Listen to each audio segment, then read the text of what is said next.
मंत्री आशिष शेलार यांच्याकडून मनसे आंदोलनाची पहलगाम हल्ल्याशी तुलना, तर पहलगाममधील दहशतवादी तुमचे कोण आणि कसे पळून गेले, पेडणेकर यांचा संतप्त सवाल नांदगावकरांनी सुद्धा सुनावलं। त्रिभाषा सूत्राबद्दल बोलताना शिवसेना आमदार संजय गायकवाड यांची पुन्हा एकदा जीभ घसरली। संभाजीराजेंबाबत काढले अवमानकारक उद्गार।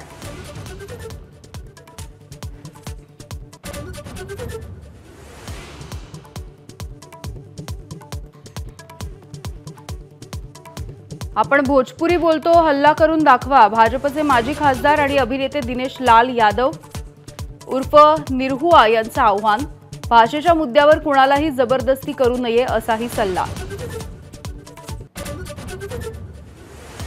एकनाथ शिंदेंनी आज नाश्त्यामध्ये फाफडा आणि ढोकळा खाल्ला। जय गुजरातच्या विधानावरून राऊतांकडून खोचक टीका। शिंदेंनी कांदे पोहे आणि बटाटे वडे खाणं सोडल्याचाही टोला।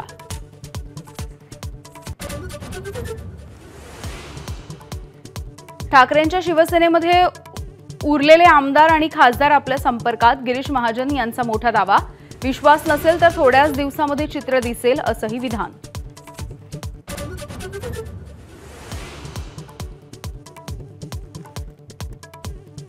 ठाकरे बंधूंच्या एकीचं तमिळनाडूचे मुख्यमंत्री के स्टॅलिन यांच्याकडून स्वागत। भाषिक अधिकारांसाठीचा लढा आता राज्यांच्या सीमा ओलांडून महाराष्ट्रामध्ये वेगाने पसरत असल्याचं केलं नमूद।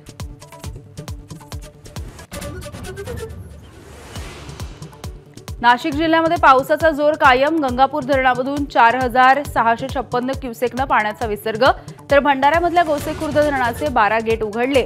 धुळ्यातही जामखेली प्रकल्प भरला।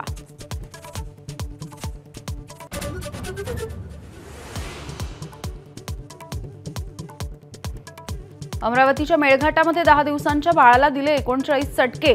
पोटफुगी झाल्यामुळे वृद्ध महिलेकडून अघोरी उपचार, गुन्हा दाखल।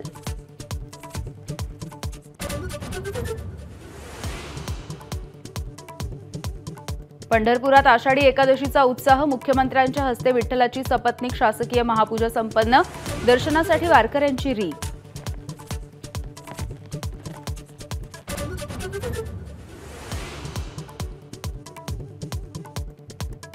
अमरनाथ यात्रेसाठी भाविकांची अलोट गर्दी। कालपर्यंत 30,000पेक्षा अधिक भाविकांनी घेतले दर्शन। सुरक्षेच्या पार्श्वभूमीवरती बंदोबस्त तैनात।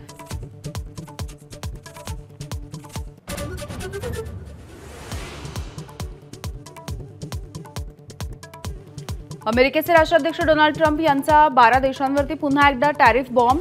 ट्रेड संदर्भामधल्या पत्रांवरती केली स्वाक्षरी।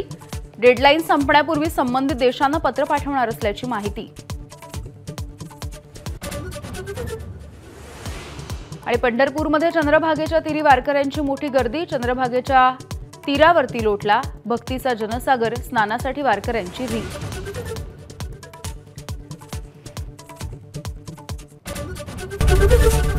एबीपी माझा, उघडा डोळे बघा नीट।